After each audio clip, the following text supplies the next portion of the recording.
일본 홋카이도 투어링 중에 겪었던 소름 끼치는 괴담. 나와 조는 어느 호텔에 룸에 있었다. 괜찮은 방이죠. 여기 사장님의 사촌이 경영하는 호텔이에요. 확실히 좋은 방이었다. 지상 20층에 위치한 이 방에서는 예쁜 야경이 보인다. 형님, 가족분들에게는 연락해 두셨죠? 응, 뭐라고 설명해야 할지 몰라서 애먹었지만 결국은 이해해줬어. 죄송하지만 일이 끝날 때까지 형님을 이곳에 감금하겠습니다. 자칫 잘못하면 가족분들에게도 피해가 갈 수 있으니. 나의 가족은 어머니와 누나 두 사람이다. 아버지는 3년 전에 가을에 심근경색으로 돌아가셨다. 아버지가 돌아가실 때 곁에는 아무도 없었다. 우리가 알아차렸을 때는 이미 집에서 홀로 돌아가신 뒤였다. 아버지는 정말 좋은 분이셨다. 나는 이제껏 그때처럼 진심으로 울어본 적이 없다. 남겨진 몸이 약한 어머니를 내가 지켜야 하는데 지금 나는 이 모양이다. 정말로 면목 없다. 저기, 존. 너도 가족이 있을 거 아냐? 내 질문에 존은 잠시 곤란한 얼굴을 했다. 피가 이어진 가족은 없습니다. 시설 출신이거든요. 그래서. 그랬군. 괜한 질문을. 아니요, 제게는 가족이 있습니다. 사장님과 동료들 모두가 가족이죠. 저는 사장님이 잡아주지 않았다면 정말 쓸모없는 인생을 살다가 죽었을 거예요. 그렇게 말하면서 존은 상냥하게 웃었다. 그 여사장, 히스테릭하고 무서운 사람이었지만 내가 말한 것처럼 천성은 좋은 사람이더군. 그렇죠. 평소에는 무섭지만 말이에요. 그리고 형님 그 사람 여자 아니에요. 계조를 맞췄습니다. 잠시 야경을 바라보고 있었다. 이렇게 안정적인 느낌은 오래간만이었다. 존은 계속 노트북으로 계획서를 작성하고 있다. 저기, 존. 왜 그러세요? 나 같은 사람이 또 있을까? 이런 식으로 영문도 모른 채 얽히고 흘려버리는 인간이 나 말고도. 존은 조용히 한숨을 내쉬었다. 많아요. 하지만 형님은 운이 좋은 거예요. 우리들을 만났으니까. 많은 사람들이 아무것도 하지 못한 채로 죽거든요. 처음에 형님이 말했던 것처럼 자신이 이상해졌다고 생각하고 대부분의 사람들은 죽습니다. 존은 담배에 불을 붙이고 연기를 깊게 들이마셨다. 자살자 수는 연간 3만 명 이상이에요. 하루에 100명은 자살하고 있다는 겁니다. 사인불명이나 행방불명을 포함하면 더 있을지도 몰라요. 사장님이 말씀하셨어요. 일본인의 수호령은 해를 거듭할수록 약해지고 있다고. 그 때문에 정말 작은 악령에도 간단히 홀려버리는 인간이 늘었죠. 물론 100이면 100, 악령이 한 짓이라고 할 수는 없지만 이건 정말 슬픈 일이다. 그렇게 말씀하셨어요. 수호령이라? 아까도 말했지만 나는 영 같은 것은 잘 몰라. 수호령이란 게 뭐지? 존은 노트북에서 손을 떼고 내 쪽을 돌아봤다. 수호령과 악령. 영이라는 같은 한자를 사용하지만 근본적으로는 전혀 다른 존재입니다. 악령은 자기 자신의 감정과 의지를 의존해 존재합니다. 반대로 수호령은 인간의 따스한 기억에 의존해서 존재하죠. 악령의 강함은 자신이 가진 원한에 얼마나 강한지에 의해 좌우되고 수호령의 강함은 사람의 따스한 기억에 따라 좌우됩니다. 따스한 기억, 뭘 말하는 거지? 상냥함이겠죠. 사람은 누군가에게 보호받거나 도움을 받으며 상냥함을 배웁니다. 서로 돕는 정신. 그 정신이 수호령의 힘이 되는 겁니다. 역시 나는 잘 모르겠다. 하지만 존이 진지하다는 것. 그것만은 너무도 잘 알고 있다. 그거 무슨 종교 같은 건가? 아니요, 사장님께 얻어들은 거예요. 우리들은 종교 집단이 아닙니다. 존의 말대로 일본의 수호령이라는 것이 전체적으로 약해져 있다면 그건 서로 돕는 정신의 결여가 원인인가? 정말 슬픈 일이군. 그렇다면 나도 그 서로 돕는 정신이란 게 없기 때문에 일이 이렇게 되어버린 건가? 형님의 수호령은 강해요. 아까도 말했지만 형님은 원래 벌써 죽었어도 전혀 이상하지 않아요. 그 정도로 강력한 놈에게 홀린 거예요. 그런데 형님은 죽지 않았어요. 수호령이 지켜주고 있는 겁니다. 네, 수호령. 아버님이요. 형님의 아버지가 형님을 지켜주고 계십니다. 아슬아슬한 승부이긴 하지만요. 정말로 온 힘을 다해서 싸워주고 계세요. 형님은 정말 좋은 아버지 밑에서 자라셨군요. 그 말을 듣고 나는 아무 말 없이 창밖에 펼쳐진 예쁜 야경을 바라보았다. 예쁜 야경이 희미하게 번져 보였다. 존이 저녁밥으로 스파게티를 내왔다.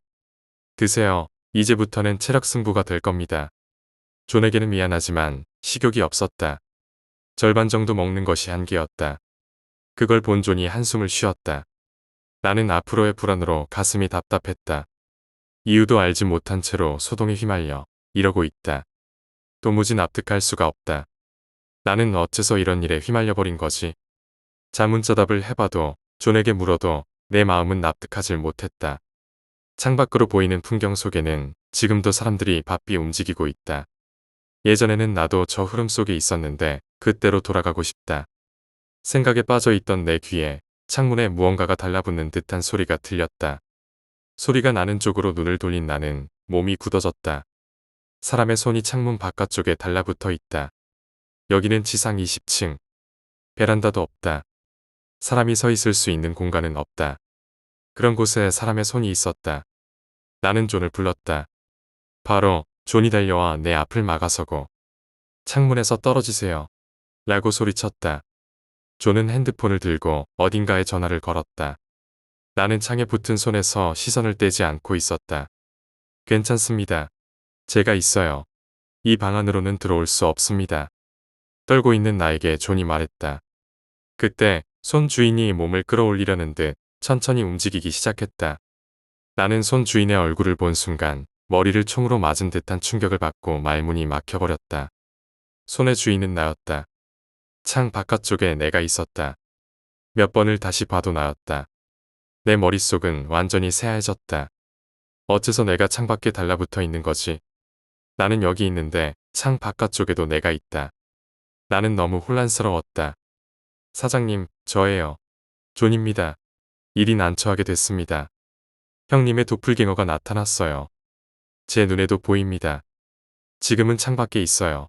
부탁드립니다. 존의 전화 상대는 사장이었다. 존은 무언가를 사장에게 부탁하고 전화를 끊었다. 형님, 저놈과 절대로 접촉해서는 안 됩니다. 접촉하면 저도 사장님도 형님의 목숨을 구해드릴 수 없어요. 창밖에 있는 또 하나의 내가 미친 듯이 창문을 두드리기 시작했다. 창문을 두드리는 소리가 끊이지 않고 방 안 가득 울린다. 열어, 열어. 내가 창밖에서 그렇게 소리치고 있었다. 나는 움츠러들어 마음속으로 멈춰줘. 이제 그만해줘 라고 계속 소리쳤다. 존은 빨리 해줘. 서둘러줘요 라고 중얼거렸다. 그 순간 존의 핸드폰이 울렸다. 핸드폰의 착신음에 창밖에 나는 놀란 듯한 표정을 지으며 눈 녹듯이 사라져버렸다. 뭐지? 저건 대체 뭐야? 내가 있었어. 내가 있었다고. 고함치는 나를 무시한 채 존은 전화통화를 하고 있다. 사라졌습니다. 알겠습니다. 나는 또다시 전혀 이해할 수 없는 상황에 놓여버렸다. 존은 소파에 앉아서 지금 일어난 사태를 설명하기 시작했다.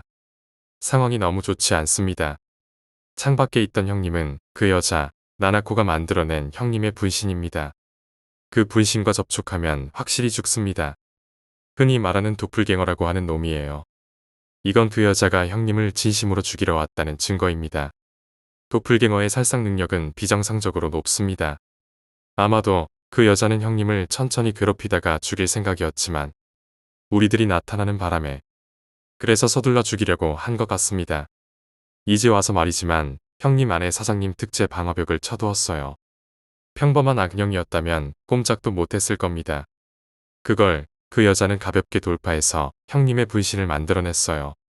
더 나쁜 일은 나는 형님의 분신을 보려고 해서 본 게 아닙니다. 그 여자가 강제로 보게 한 거예요. 즉, 나도 어느샌가 여자에게 침범당하고 있었던 겁니다.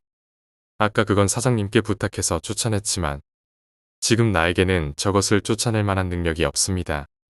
제가 가장 충격받은 것은 꿈속이 아닌 현실에서 그렇게까지 리얼한 형님의 분신을 만들어내고 우리 둘에게 동시에 보여줬다는 겁니다. 게다가 저는 그 조짐을 전혀 눈치채지 못했어요. 그 여자가 저보다 월등한 능력을 가진 존재라는 것을 뼛속 깊이 알게 됐습니다. 거칠게 숨을 내쉬며 존은 분한 얼굴로 그렇게 말했다. 내 몸은 여전히 떨림이 멈추지 않았다. 존의 얘기가 나의 공포심을 더욱 부추겼다. 나는 존에게 소리쳤다. 그럼 어쩌란 거야? 존이 고개를 숙였다. 어쩌면 좋죠. 존은 머리를 움켜쥐며 괴로워했다. 지상 20층에 위치한 호화스러운 호텔룸. 예쁜 인테리어가 장식된 이 방에 어울리지 않는 두 남자. 한 명은 공포로 떨고 있고 한 명은 머리를 감싸쥐고 괴로워하고 있다. 나와 존이다. 우리들은 적의 강함에 큰 타격을 입었다. 내 마음은 절망감으로 가득했다. 필사적으로 도망치는 방법만을 생각하고 있었다. 존, 서민 대출도 좋고 사채도 좋아. 돈을 빌려서 200만 엔을 만들어 올 테니까 사장님에게 재령을 부탁해줘. 존은 담배에 불을 붙이고는 머리를 극적였다. 무리예요, 형님. 사장님은 한 번 말한 건 절대로 굽히지 않습니다. 저에게 재령을 하라고 말한 이상. 설령 제가 죽거나 형님이 죽더라도 사장님은 손대지 않을 거예요. 나는 주먹으로 테이블을 내리쳤다. 지금 장난하냐? 내 목숨이 걸려 있다고. 200만이 부족하면 300만이라도 만들어 올게. 그러니까 좀 도와줘. 존이 소리를 지르며 일어섰다. 저를 믿어주세요. 너를 믿으라고. 존은 진지한 눈으로 나를 봤다. 그 날카로운 눈빛에 나는 당황했다. 나는 형님을 지킬 겁니다. 내가 형님을 반드시 구해낼 겁니다. 그러니까 저를 믿어주세요. 나는 형님을 지키기 위해서 목숨을 걸었어요. 설령 내가 죽더라도 형님은 반드시 내가 구해냅니다. 나는 곤혹스러웠다. 이 녀석 왜 이렇게까지 하는 거지? 내가 그렇게까지 나를 지키고 싶어 하는 이유가 뭐야? 너도 위험하잖아. 존은 잠시 침묵을 지키더니 깊은 한숨을 내쉬었다. 우리들은 재령을 할 때 대상자의 수호령의 힘을 빌립니다. 즉, 형님의 아버님이시죠. 형님의 아버지와 많은 이야기를 했습니다. 존이라는 이름, 형님이 예전에 기르던 계란 같은 이름이던데요. 아버님이 웃으셨어요. 나는 정에 약하니까 형님의 아버지와 이야기를 하고 있을 때 아버님께 영향을 받은 건지도 모르겠어요. 지금은 형님이 진짜 저의 형처럼 느껴져요. 형님을 지키고 싶어하는 아버님의 마음은 진짜예요. 아버님은 돌아가시기 직전에 형님과 따님, 부인을 생각하셨습니다. 미안하다, 그런 마음으로 가득했어요. 그렇기에 지금이라도 아버님이 형님과 가족을 필사적으로 지키고 계신 겁니다. 나는 그 마음에 부응하고 싶어요. 그것을 들은 나는 다리가 후들거려 그 자리에 주저앉았다. 존이 내 어깨를 잡았다. 나를 믿어주세요. 내 어깨를 잡은 존의 손은 따뜻했다. 깊은 밤 나는 잠들지 못했다. 조금이라도 방심하게 되는 것이 무서웠다. 존, 아버지는 괜찮은 거야? 그 여자랑 싸우고 계시는 거잖아. 존은 노트북 키보드를 두드리면서 대답했다. 그 여자는 형님만이 아닌 형님의 가족에게도 손을 대려고 하고 있어요. 그래서 형님을 지키는 건 제게 맡기시고 아버님은 가족들을 지키는데 전념하고 계십니다. 나는 머리를 움켜쥐었다. 맙소사 그 여자, 내 가족에게까지. 괜찮습니다. 아버님이 지켜주실 거예요. 나는 컵에 담겨있던 물을 마셨다. 저기, 내 수호령이 아버지라는 건 대충 알 것 같아. 근데 너의 수호령은 없는 거야. 그게, 너 가족이 없다고 했었잖아. 있어요. 제 수호령은 사장님이에요. 뭐라고? 사장님은 살아있잖아. 수호령이나 악령이나 살아있는지 그렇지 않은지는 상관없어요. 그냥 영혼이라고 하면 죽은 사람을 떠올리겠지만 틀려요. 아까도 말씀드렸지만 악령은 자신의 감정이나 의지에 의존해서 존재하고 수호령은 따뜻한 기억에 의존해서 존재합니다. 제 안에 사장님의 따뜻한 기억이 있습니다. 그러니까 내 안에서 사장님이 형성되어 내 수호령으로서 존재할 수 있는 겁니다. 이건 나만이 아닌 일반 사람들도 마찬가지입니다. 나는 컵에 담긴 물을 바라봤다. 이 녀석을 만나고서는 불가사의한 얘기만 듣게 되는군. 갑작스러운 초인종 소리가 방 안에 울렸다. 나는 깜짝 놀라 소파에서 미끄러져 떨어졌다. 이런 시간에 누구지? 존이 일어서서 현관으로 향했다. 괜찮은 거야. 그 여자 온 거 아냐? 존은 미소 지으며 괜찮아요라고 대답했다. 현관문을 열자 사장이 서 있었다. 사장은 방으로 들어와 소파에 앉더니 담배에 불을 붙였다. 상태는 좀 어때 청년 노숙자 씨? 왠지 이 사람에게는 이길 수 있을 것 같지가 않다. 존이 유리잔에 와인을 따라 사장에게 건넸다. 이렇게 밤늦게 무슨 일이세요 사장님? 내가 메일로 보낸 기회서 말이야. 읽었어. 줄거리는 나쁘지 않았어. 감사합니다. 하지만 결정적인 착각을 하고 있어. 착각. 존의 얼굴이 찡그려졌다. 뭐 어쩔 수 없지. 나조차도 조금 전에서야 눈치챘는걸. 내가 깨닫지 못하는 것도 무리가 아니지. 어떻게 된 겁니까? 사장님. 사장님은 재떨이에 담배재를 털었다. 긴박한 분위기가 방 안에 가득했다. 사장은 와인이 담긴 유리잔에 입을 댔다. 레드 와인이 들어있는 잔을 유연하게 다루는 손가락의 움직임이 인상적이었다. 좀 전에 이 청년 노숙자 씨의 도플갱어가 나타났다는 거지. 네, 제게도 강제적으로 보여줬습니다. 저한테도 손을 댔던 것 같습니다. 존은 분한 얼굴을 했다.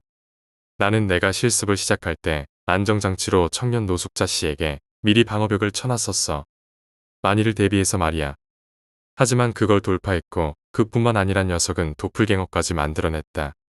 내 판단으로 그 지저분한 여자에게 그런 힘은 없었을 터. 위화감을 느꼈니, 존? 확실히 저도 놀랐어요. 설마 사장님의 방어벽이 뚫릴 줄이야. 위화감이라면 뭔가가 있는 건가요? 사장은 담배를 깊게 들이마셨다. 그 지저분한 여자가 중심이긴 하지만 본체는 아니라는 거야. 나조차도 조금 전까지 눈치채지 못했을 정도로 본체는 깊은 곳에 있다. 아마도 그 녀석은 죽은 사람이 아닌 살아있는 사람일 가능성이 높아. 게다가 실력이 좋은 사람이지. 우리가 생각했던 거 이상으로 뿌리가 깊다는 게 문제야. 나는 아무 말 없이 이야기를 듣고 있었다. 점점 터무니없는 방향으로 흘러가기 시작했다. 본체 쪽은 나에게 맡겨. 이놈은 청년 노숙자 씨가 의뢰한 범주를 넘어섰어. 무보수로 일하는 건 싫지만 할 수 없지. 방치하면 너무 위험해. 다만 지저분한 여자랑 3명의 남자는 좀 내가 책임지고 재령하도록 해야 알겠어? 정령은 하지 않아도 돼. 재령하는 것에만 전념해. 알겠어, 존. 사장은 그렇게 말하고는 유리잔에 와인을 유연한 손놀림으로 다 마셨다. 사장이 방을 떠난 뒤 다시 나와 존 둘만 남았다. 떠나기 전 사장은 이런 말을 했다. 이번 일이 끝나면 아버지 성묘를 가도록 해. 쓸쓸해하고 있었어.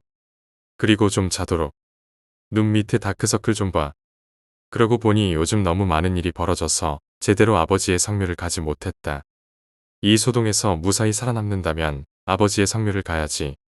난 그렇게 생각했다. 나는 소파에 앉아 잠시 넋을 놓고 있었다. 어쩐지 너무나 지쳐버렸다. 잠드는 것이 무서웠지만 밀려드는 졸음을 이길 수가 없었다. 어느샌가 잠에 빠져들었다. 나는 어딘가에 빌딩 옥상에 서 있었다. 여긴 어디지? 심야의 빌딩 옥상 차가운 바람이 불어왔다. 큰 소리로 존을 불렀지만 대답이 없었다. 나는 주변을 둘러보던 중 옥상 구석에 뭔가가 있음을 알아차렸다. 그 순간 머리를 얻어맞은 듯한 강한 충격이 느껴졌다. 나는 힘없이 그 자리에 쓰러졌다. 바닥에 쓰러진 나를 한 번도 본 적 없는 거구의 남자가 내려다보고 있다. 남자는 쪼그리고 앉아 나의 머리카락을 잡았다. 발버둥 치지 마. 왜 고분고분하게 죽지 않는 거냐. 남자의 뒤쪽으로 미친 여자와 의사, 경찰관, 간호사의 모습이 보인다. 온몸에 피가 거꾸로 흐르는 것 같았다. 나조차도 조금 전까지 눈치채지 못했을 정도로 본체는 깊은 곳에 있다. 나는 사장의 말을 떠올렸다. 이 녀석이군. 나는 직감적으로 그렇게 생각했다. 남자가 내 얼굴을 바닥에 세게 내리쳤다. 내 머리에서 미지근한 것이 느껴졌다. 그럼에도 나는 남자를 노려보았다. 용서할 수 없었다. 어떤 일이 있어도 나를 이 소동에 말려들게 한 이놈을 용서할 수 없다. 내 놈만은 절대로 용서할 수 없어. 남자의 표정이 어두워졌다. 내가 나를 용서하고 말고가 아니지. 너를 죽일지 살릴지가 내 손에 달렸는데. 귀찮은 남자를 잘도 끌어들였더군. 나도 무지 열받았어. 폭발 직전이야. 이제는 내 가족까지 죽이지 않으면 여동생도 만족하지 못하는 것 같고. 순순히 죽었으면 좋았을 걸. 일이 곤란해졌어. 남자는 이를 악물고 그렇게 말했다.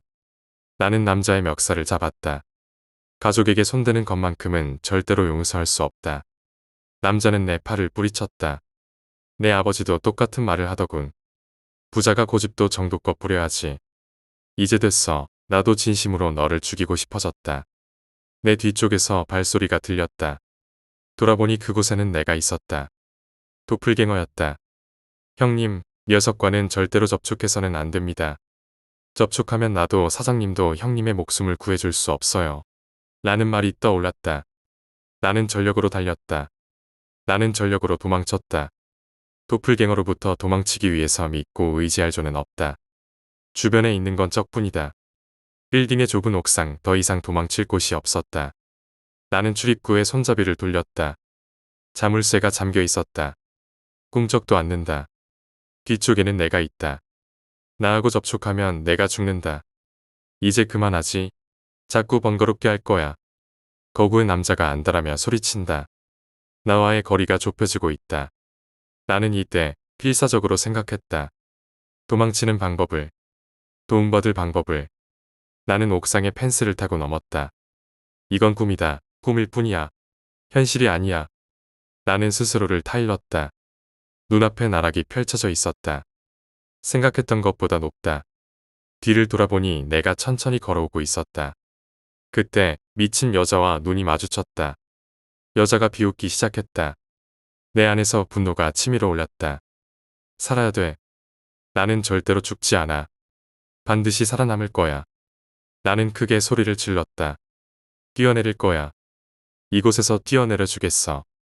확실히 여기는 현실이 아니지만 말이야. 떨어지면 나름 아프다고. 그거 견딜 수 있겠어? 거구의 남자가 내게 물었다. 절대로 너만은 용서하지 않을 거야. 나지막이 마지막 말을 던진 채 빌딩의 옥상에서 뛰어내렸다. 극한의 고통 그것을 표하는데 이 말밖에는 떠오르지 않는다. 빌딩에서 뛰어내린 나는 다리부터 떨어져서 땅에 머리를 쳐박았다. 마치 개구리처럼 참담할 정도로 지면에 찰싹 달라붙어 내 주변으로 붉은 피가 퍼져간다.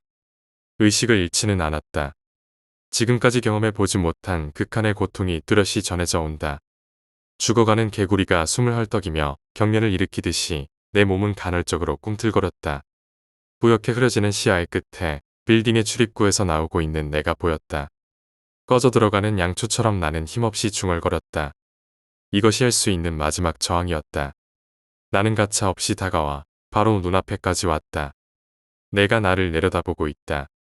몸은 아픔에 지배당하고 더 이상 도망칠 수도 없다. 나는 또 하나의 나를 잇는 힘껏 노려봤다. 나는 나에게 졌다고 생각하고 싶지 않았다. 또 하나의 내가 웅크리고 앉아 내 등에 손을 대고 찾아냈다라고 했다. 내가 스며들듯이 내 몸속으로 들어왔다. 완전한 동화. 녀석의 마음과 나의 마음이 하나가 되는 감각. 나는 나에게 녹아들어 내 마음을 지배하기 시작했다.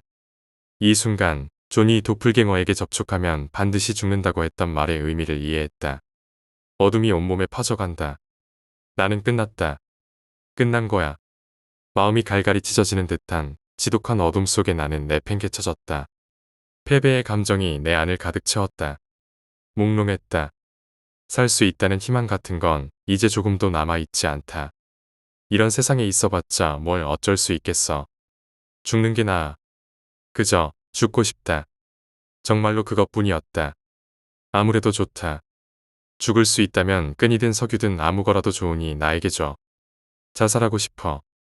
죽게 해줘. 시키는 대로 다 할게. 그러니까 나를 죽게 해줘. 나는 도플갱어에게 완전히 지배당하고 있었다. 아침에 존이 부르는 소리에 나는 잠에서 깨어났다. 온몸이 땀에 흠뻑 젖어 있었다. 나는 주변을 살폈다. 여기는 내가 있던 호텔룸이다. 나는 온몸을 만져봤다. 아무렇지도 않았다. 존이 커피를 가져왔다. 괜찮아요, 형님. 나는 분명히 도플갱어와 접촉했다. 하지만 지금은 죽고 싶다는 생각이 들지 않는다. 나 살아있는 건가? 난 아직 현실을 파악하지 못하고 있었다. 혼란스러우신 것 같은데 이제 괜찮습니다. 형님 이제서야 저도 봤습니다. 그 녀석이 형님의 적인 거군요. 존의 말에 나는 놀랐다. 어떻게 된 거야, 존? 형님에게는 죄송하다고 생각했지만 형님의 방어벽을 일시적으로 약하게 했습니다. 아니나 다를까 적의 본체는 형님에게 손을 댔습니다. 노리던 대로 말이에요. 난 존의 말을 이해할 수 없었다. 그럼 그 녀석을 일부러 불러들였다는 거야? 형님이 미끼가 되어주셨습니다. 물론 형님의 안전이 최우선인 만큼 그에 대한 대책을 마련해놓고 실행했습니다. 무슨 말을 하고 있는지 나는 전혀 이해할 수가 없었다. 나는 커피를 단숨에 들이켰다. 잠깐만, 그러니까 나를 어떻게 했다는 거지? 설명해줘, 뭐 했다고? 존은 담배에 불을 붙였다. 적은 형님에게 도플갱어를 사용했습니다. 이건 고도의 기술을 필요로 해요. 적은 상당히 실력이 뛰어납니다. 하지만 사장님은 이렇게 추측하셨어요. 적은 자신과 동등한 능력을 가진 사람과 만난 적이 없다. 형님에 대한 음습하고 적극적인 접근으로 볼 때 적은 A급 내 능력을 갖고 있지만 경험이 적은 인간이라고 추측했어요. 그래서 함정에 걸려들었지요. 적이 형님의 도플갱어를 사용한다면 이쪽도 형님의 도플갱어를 사용한다. 적도 자신 외에 도플갱어를 만들 수 있는 사람이 있다고는 생각하지 못했겠죠. 전혀 의심도 못하더군요. 존은 미소를 지으며 그렇게 말했다. 도플갱어? 어디가? 어느 부분이 뭐가 도플갱어라는 거야? 나는 여전히 존에게 질문을 던지고 있다. 도무지 이해가 안 된다. 형님께서 저기 만든 빌딩 옥상에 서 있던 시점부터 형님은 사장님이 만든 도플갱어였습니다. 의식이 없는 인형이라고 의심받을 수 있어서 절반 정도는 형님의 의식을 넣었습니다. 형님에게는 무서운 경험을 하게 해드리고 말았지만 덕분에 저와 사장님이 보고 있다는 걸 전혀 들키지 않을 수 있었습니다. 사장님이 본체인 남자를 찾으러 가셨습니다. 이제부터 탐정의 실력을 보일 차례네요. 저기 뭘 하면 한다고 미리 말 좀 해줘. 나는 한 장의 식빵을 앞에 두고 난처해하고 있었다. 요즘 들어 잘 먹지도 못했음에도 불구하고 식욕이 전혀 없다. 지금의 나는 식빵 한 장조차 손대지 못하고 있었다. 아까 사장님이 본체인 남자를 찾으러 갔다고 했었지. 스파게티를 꾸역꾸역 입에 넣으며 존이 대답했다. 사장님은 아침 비행기로 홋카이도에 가셨어요. 홋카이도. 사장님이 그 남자에게 침입해서 행방을 확인했습니다. 아마도 지금쯤 그 남자 겁먹고 떨고 있지 않을까요? 절대로 사장님한테서 도망칠 수 없거든요. 존, 녀석은 역시 살아있는 사람이었어? 그런 짓을 사람이 할 수 있다는 거야? 존은 스파게티를 다 먹어치우고는 카레라이스도 먹기 시작했다. 저도 놀랐어요. 사장님 이외에 그런 일을 할 수 있는 사람은 처음 봤어요. 그런 실력을 가진 사람이 그렇게 방치되어 있었다니 정말 무서워요. 존은 카레라이스를 다 먹어치운 다음에 돈가스 덮밥을 먹기 시작했다. 너무 많이 먹는 거 아니야? 식욕이 없는 나에게는 존이 먹는 모습은 신기하게 느껴질 정도였다. 앞으로 할 작업은 체력이 필요하거든요. 지금 먹어두지 않으면 저녁까지는 사장님이 본체의 남자를 묶어놓을 거예요. 드디어 클라이맥스입니다. 그렇게 말한 존이 부드러운 미소를 지었다. 그 말을 들은 나는 식빵에 버터를 바르고 입에 밀어 넣었다. 존은 그렇게 말했다. 사장이 본체인 남자를 묶어두고 존이 나의 재령을 한다. 즉, 그 여자와의 싸움에 종지부를 찍을 때가 된 것이다. 나는 토할 것 같았지만 억지로 위에 밥을 집어넣었다. 더 이상 사느냐 죽느냐의 문제만이 아니다. 난 이놈들에게만큼은 지고 싶지 않았다. 저녁, 존은 나를 침대에 눕혔다. 지금부터 어떤 일이 있더라도 절대로 마음만큼은 지면 안 됩니다, 형님. 존의 말에 나는 세게 고개를 끄덕였다. 마음만이라면 나는 절대로 저런 놈들에게 지지 않아. 존은 시계를 보면서 심호흡을 하고. 이제 곧 시작이에요. 형님, 이번에 제 핸드폰이 울리는 때가 신호예요. 저는 단숨에 형님에게 침입할 겁니다. 후원을 잃은 여자가 격렬하게 날뛸지도 모릅니다. 제가 형님이 있는 곳에 도착할 때까지 버티셔야 합니다.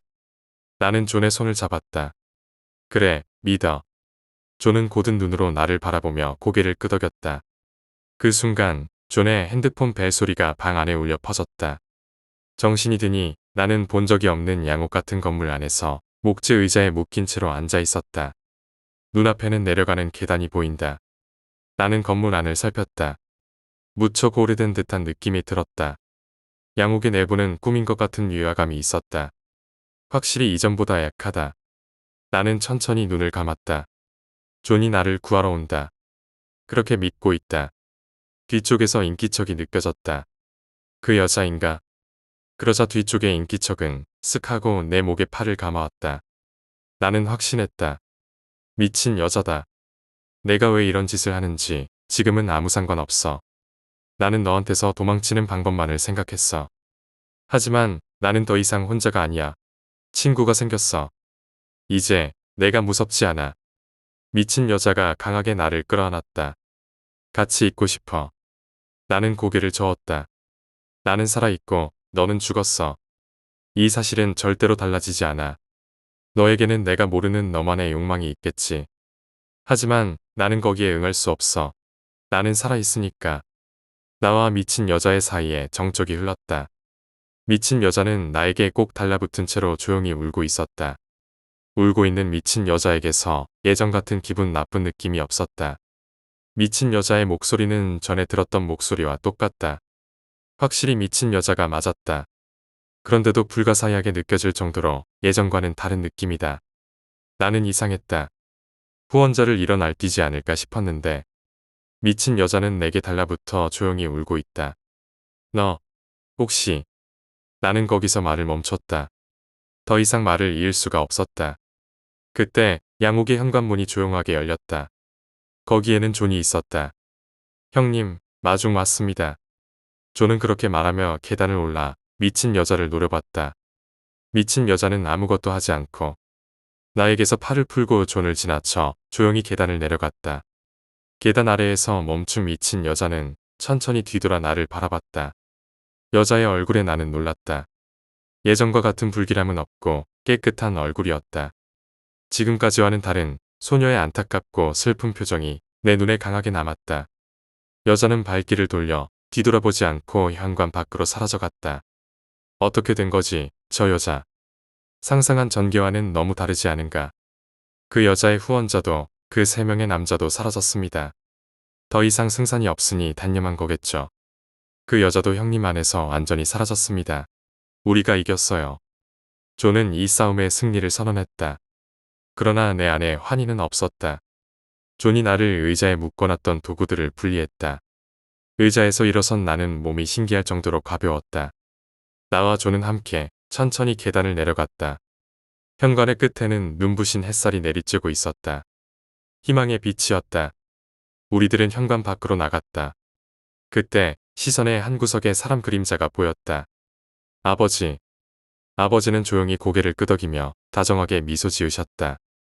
내 눈에서는 도저히 멈출 수 없을 것 같은 눈물이 쏟아졌다. 아버지의 상냥한 얼굴에 눈물이 멈추지 않았다. 나는 아버지 앞에서 아이처럼 소리 높여 울었다. 정말 아이처럼. 나는 존의 목소리에 잠에서 깼다. 지상 20층에 위치한 호화로운 호텔룸, 우리는 돌아왔다. 너무나도 긴 악몽을 꾼 기분이야. 그래도 무사히 끝나서 다행이다. 고마워. 아니에요. 저만이 아니에요. 사장님과 아버님도 열심히 하셨습니다. 물론 형님도요. 그 미끼 작전 때 형님은 적의 손으로부터 벗어나기 위해 빌딩에서 뛰어내리셨죠. 현실이 아닌 걸 알고 있다 해도 보통은 못 뛰어내립니다. 게다가 적의 본체를 향해 계속 몰라붙이셨잖아요. 그건 형님이 용기가 있기 때문에 가능했던 거예요. 아니, 나는 곧 입을 다물었다. 혼자였다면 벌써 죽었을 것이다. 그리고 지금도 한심한 생각을 하고 있었다. 저기 그 여자 말인데. 존은 나에게 커피를 내밀었다. 무슨 말을 하고 싶으신지 알 것 같아요. 마지막으로 저도 그 여자에게 침입했었으니까. 그렇지만 걱정 안 하셔도 돼요. 전부 끝났습니다. 나는 커피를 마시면서 창밖에 펼쳐진 야경을 바라봤다. 안타까운 마음을 떨치기 위해 나는 야경을 눈에 새겼다. 그 후 나는 안심한 탓인지 고열로 병원에 입원했다. 3일 정도 고열에 시달린 후 나는 기적적으로 회복했고 부러져 있던 왼팔의 뼈도 의사가 눈을 동그랗게 뜰 만큼 빠른 속도로 회복했다. 최악이었던 컨디션도 완전히 회복해 나는 예전 같은 건강한 몸을 되찾았다. 입원 중 존이 몇 번이나 문병을 왔었다. 이 녀석은 정말 좋은 놈이다. 최악이라고 할 수 있는 일들 속에서 존과 만난 것만은 신에게 감사하고 싶다. 다음 날 나는 다시 사장님에게 인사를 하러 갔다. 변함없이 히스테릭한 사장님은 말만 말고 고마우면 돈을 내라고. 뭐 어느 정도 예상은 하고 있었으니 괜찮다. 그리고 사장님은 꼭 아버지께 성묘하러 가 라고 했다. 나는 오래간만에 가족과 함께 아버지께 성묘를 하러 갔다. 오랜만에 온 아버지의 무덤은 흙먼지로 뒤덮여 있었다. 나는 미리 준비하고 있던 청소 도구를 꺼내 정성스럽게 아버지의 무덤을 닦았다. 가족을 구해주셔서 감사합니다. 지켜주셔서 고맙습니다. 그런 마음을 담아 정성스럽게 닦았다. 어머니도 여동생도 필사적으로 무덤을 청소하는 나를 바라보며 왜 그렇게 열심히 청소하는지 이상하게 생각하는 듯했다. 나는 두 사람에게도 청소 도구를 건네고 함께 청소를 끝냈다. 기분 탓인지는 모르겠지만 아버지의 웃음소리가 들린 것 같다. 그 후 우리들은 레스토랑에 들어갔다. 오래간만에 단란한 가족 나들이었다. 식사 후에 나는 화장실에 들렀다. 입구를 열고 안으로 들어갔다. 거기는 빌딩의 옥상이었다. 놀란 나는 주변을 둘러봤다. 내 시선 끝자락에는 그 소동의 본체인 남자가 펜스에 기댄 채 담배를 물고 있었다. 가벼운 인사를 하며 남자가 나에게 다가왔다. 나는 소리쳤다. 그렇게 소리 안 질러도 돼. 딱히 뭘 하려고 온 건 아니니까. 남자는 계속 나에게 다가오고 있다. 무슨 짓을 하려고? 대체 뭐하러 온 거야? 소리치는 나를 무시하고 남자는 내 앞에 서더니 뜻밖의 말을 꺼냈다. 이래전말을 알고 싶지 않아? 이래전말이라고? 남자는 나를 조롱이라도 하는 듯 미소를 지었다. 걱정하지 마. 그 오카마 사장의 허락을 받았으니까. 남자는 내 가슴에 주먹을 날린다. 그러자 남자의 주먹은 아무런 느낌 없이 내 가슴을 통과해버렸다. 나는 너한테 아무 짓도 할 수 없다. 그 오카마가 너를 완벽하게 지키고 있으니까. 내 능력도 오카마에게 제어당하고 있지. 지금 나는 오카마에게 거기를 잡혀 있어서 꼼짝도 못해. 나는 뒷걸음질 쳤다. 나한테 하고 싶은 얘기가 뭐야? 남자는 어디에선가 의자를 꺼내더니 걸터 앉았다. 아까도 얘기했잖아. 이래전말이라고. 어째서 나랑 여동생이 너를 노렸는지, 왜 죽이려고 했는지. 너한테는 들을 권리가 있다. 확증은 없었지만 나를 해치려는 의도는 없어 보였다. 확실히 나도 이 소동의 동기와 이유를 알고 싶다. 내 마음속에 있는 안개의 정체를 알고 싶었다. 좋아. 그럼 얘기해봐. 그렇게 나와야지. 그래야 일부러 찾아온 보람이 있지. 그렇게 말한 남자는 담배를 바닥에 버리고 발로 비벼 껐다. 처음으로 너를 만난 건 내가 오토바이로 오타루에 왔을 때야. 뭐라고 하지? 투어링이었나? 너는 그걸 하러 왔어. 나는 마침 일이 있어서 오타루에 갔었고. 그때 여동생 나나코가 너를 택했다. 왜냐면 나나코에게는 내가 부러운 존재였기 때문이다. 마치 빛에 꼬여드는 벌레들처럼 나나코는 너한테 이끌린 거지. 나는 곤혹스러웠다. 뭐가 부러웠다는 거야? 너 안에 존재하는 따뜻한 가족이 보인 거겠지. 그게 나나코는 부러웠던 거다. 우리 집은 말이야. 한마디로 말하면 시궁창 그 자체였다. 특히 나나코는 생전에 그 빌어먹을 아버지한테 학대를 받았다. 입 밖으로 꺼낸다는 게 역겨울 정도야. 친아버지가 딸을 성의 대상으로 삼는다는 건. 게다가 아버지는 극단적인 사디스트였다. 잔인한 일이지. 그렇지만 나도 잘한 건 없다. 괴로워하는 여동생을 못 본 척했으니까. 어머니는 이미 오래전에 돌아가셨다. 그래서 여동생에게 나는 유일하게 의지할 수 있는 사람이었다. 나는 그걸 저버린 거지. 솔직히 말해서 귀찮았어. 나한테는 상관없는 일이었다. 나나코는 절망적이었겠지. 혼자서 경찰에 도움을 요청했어. 잠깐 기다려봐. 나는 남자의 이야기를 끊었다. 기분 나빠졌나? 그렇겠지. 시궁창 얘기니까 무리도 아니지. 남자는 주머니에서 담배를 꺼내 들고 입에 물었다. 좀 전까지 사람을 조롱하듯 비웃던 남자의 얼굴은 심해처럼 차가운 표정이었다. 나는 얘기 내용보다 이 남자의 표정에 공포를 느끼고 있었다. 계속해도 되겠어? 나는 조용히 고개를 끄덕였다. 가능한 남자의 얼굴을 보지 않도록 조심했다. 나나코는 경찰에 도움을 요청했지만 전부 묵살됐다. 아버지는 쓰레기지만 정신과 의사로 엘리트였다. 경찰에도 협력하고 있었고 경찰서의 간부와도 사이가 좋았다. 나나코는 찾아갔던 경찰관들에게 인격적으로 모욕을 당하고 돌려보내졌다. 다시 절망에 빠진 나나코는 정신을 놓아버렸고 병원에 입원하게 됐지. 그것도 아버지의 병원에 말이야. 거기서도 나나코는 학대를 받았다. 아버지는 경찰에 찾아간 나나코를 용서하지 않았어. 나나코의 담당 간호사에게 지시해서 매일같이 폭행하게 했다. 믿겨. 그걸 시킨 게 친아버지라는 게. 나나코는 자살했다. 어디에서 가져왔는지 모르는 로프로 목을 매서. 그때 나는 처음으로 울었어. 나는 아무 말 없이 남자의 얘기를 듣고 있었다. 남자의 가족과 내 가족. 정반대의 가족이었다. 나나코는 자살한 뒤 이 세상을 헤매다가 나에게로 왔다. 나나코에게는 재능이 있었지만 나 같은 능력은 없었다. 그래서 나에게 협력하라고 복수에 대한 이야기를 꺼냈다. 물론 나는 그 얘기를 거절할 수도 있었다. 하지만 나는 나나코가 죽고 나서 처음으로 느낀 감정을 거역할 수 없었다. 나는 나나코를 사랑하고 있었다. 나는 나나코에게 협력해서 아버지와 경찰관, 그리고 간호사를 죽였다. 나는 그걸로 나나코가 만족할 거라고 생각했다. 하지만 아니었어. 내가 가진 영혼에 대한 지식은 어중간했던 거다. 거듭 복수를 한다고 해도 나나코는 이미 죽었다. 내 눈앞에 있는 악령이 된 나나코는 나나코이면서 나나코가 아니야. 단순한 원한 덩어리였다. 원한 덩어리가 만족하고 사라지는 일 따위는 절대로 없다. 나는 낙담했다. 아버지를 포함해 3명이나 죽였는데 그저 나나코의 모습을 한 악령이 커져갈 뿐이었다. 그때 내가 나타났다. 단지 복수의 원한 덩어리였던 나나코가 너에게 이끌렸다. 나로서는 놀라울 뿐이었다. 어쩌면 이라는 말도 안 되는 희망을 갖게 되었다. 하지만 나나코는 죽었다. 살아있는 사람과는 함께 있을 수는 없다. 그래서 나를 죽이려고 했던 거야. 장난치지 마. 그래, 지금 생각해보면 내가 어리석었다. 하지만 나에게는 희망이었다.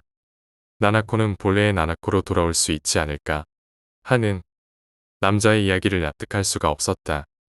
그냥 죽이는 거라면 너는 언제든지 죽일 수 있었을 텐데 어째서 바로 죽이지 않은 거지?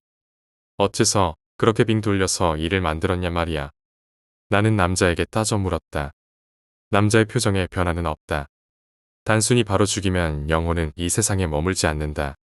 바로 사라져버리지. 괴롭히고 막다른 곳으로 몰아넣고 죽고 싶게 만들면 영은 이 세상에 강한 원한을 남기게 되고 긴 시간을 머물게 된다. 내가 영겁의 세월을 나나코와 함께 있어주기를 바랬다. 남자의 말에 나는 온몸이 떨렸다. 홋카이도에서 돌아온 너는 교통사고를 일으키고 중상을 입었다. 그것도 내가 했다. 내가 다니던 회사의 인사부장 뇌에 침입해서 해고 통지서를 쓰게 한 것도 나다. 왼팔의 골절만 치료가 늦어졌지. 그것도 내가 했다. 그 외의 일들도 참 많은 짓을 했군. 나는 떨리는 주먹을 꼭 쥐었다. 때려도 돼. 혀를 참는 것은 전 셀러리맨의 서글픈 근성인가? 나는 남자의 왼뺨에 주먹을 날렸다. 남자가 의자에서 굴러 떨어졌다. 뭐, 한 방 정도는 각오했으니까. 남자는 그렇게 말하고는 의자를 원래 자리에 놓고는 걸터 앉았다. 나는 분노로 온몸이 뜨거워졌다. 진정하라고 해도 무리일 테지만 끝까지 얘기를 들어. 나는 너에게 감사하고 있다. 내가 마지막으로 나나코와 함께 있을 때 말이야. 그때 나는 오카마의 부하에게 묶여서 마루에 엎드려 있었다.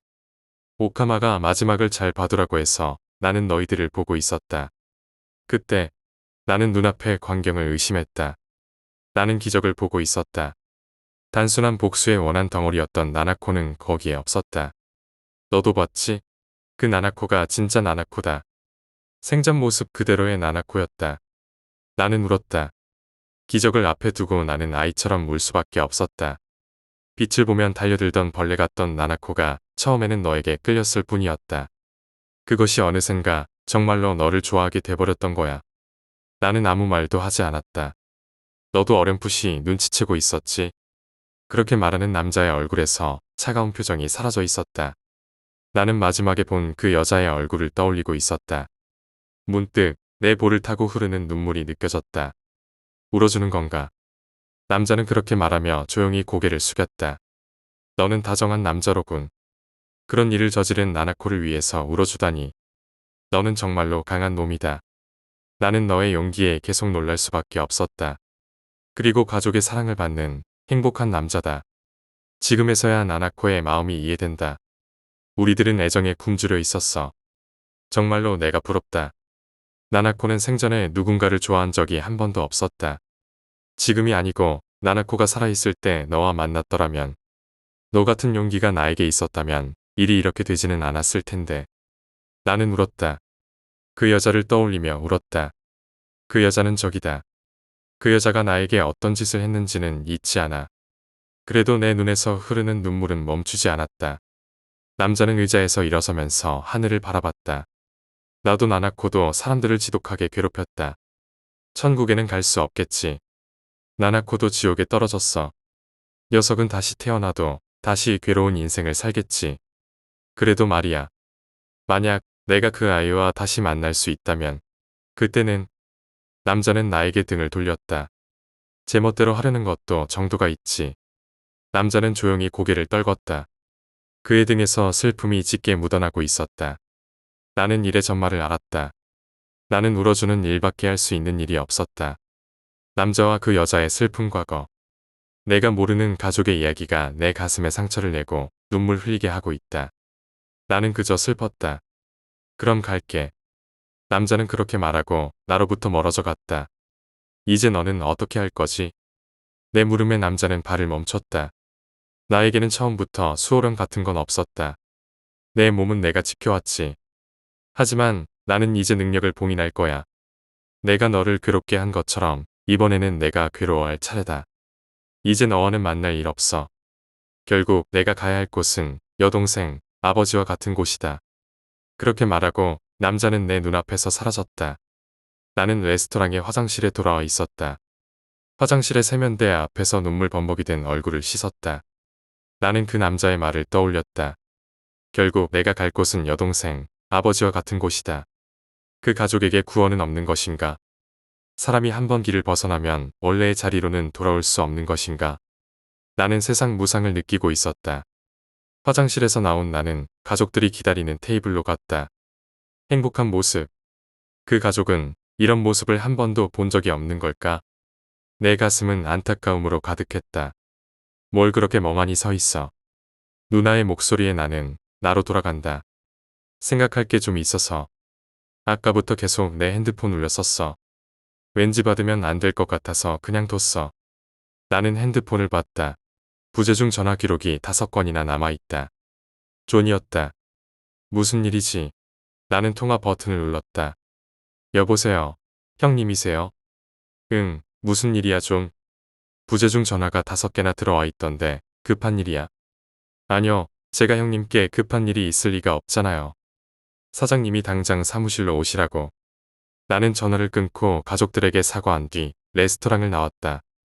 사장님을 기다리게 하는 것만큼 무서운 일은 없다. 전력으로 달려서 사장님이 기다리고 있는 탐정 사무실에 도착했다. 무슨 일이에요, 사장님? 라고 가쁜 숨을 내쉬며 말했다. 사장님은 담배를 재떨이에 비벼 껐다. 먼저 숨 좀 돌려, 바보. 내 눈앞에 물 한 잔이 놓였다. 나는 존이 준 물을 한 번에 들이키고 숨을 가다듬었다. 이제 괜찮아. 우선 이 서류를 훑어봐. 사장에게 건네받은 서류를 봤다. 거기에는 내정 통지서라고 쓰여 있었다. 이게 뭡니까, 사장님? 나는 갑작스럽게 받은 서류와 그 내용에 당황했다. 보면 몰라? 너를 우리 회사에 채용한다는 얘기야. 너 아직 무직이잖아. 내가 널 고용해줄게. 사장님의 말에 놀란 나는 존을 쳐다봤다. 존이 웃었다. 근데 어떻게 된 거예요, 사장님 갑자기? 당황했나 보네. 사장님이 요염하게 웃었다. 사실 말이야. 너의 적이었던 그 남자에게서 부탁받았어. 그 남자. 나는 놀랐다. 그 남자가 사장에게 부탁을 했다고. 나도 놀랐어. 우리 회사의 계좌에 갑자기 1,000만 엔이나 보내놓고 너를 고용해달라고 부탁하더라고. 최소한의 속죄라고 생각했겠지. 아니면 내가 마음에 들었는지도 모르고. 1,000만 엔이나 있으면 그 어떤 초보라도 인류로 키울 수 있어. 나는 흔쾌히 승낙했어. 그 마음을 받을지 말지는 내가 결정하는 거지만. 나는 망설임 없이 잘 부탁드립니다라고 고개를 숙였다. 너는 영적인 능력이 없으니까 탐정으로 고용할 거야. 미리 말해두지만 쉽지만은 않을 거야. 각오해두라고. 사장은 그렇게 말하면서 미소를 지었다. 존도 웃고 있었다. 나는 탐정이 되어 살아가기로 했다. 내 이야기는 이걸로 끝이다. 탐정의 길을 걷기 시작한 나에게는 여러 가지 사건이 일어난다. 하지만 그것은 클라이언트의 이야기. 기밀사항이라 여기에는 쓸 수 없다. 그 소동으로 나는 강해질 수 있었다. 지금도 가끔 그 여자가 생각난다. 그 여자는 지금도 어딘가에서 괴로워하고 있겠지. 만약 다시 그 녀석과 만난다면 그때 나는 그 아이를 도와주고 싶어.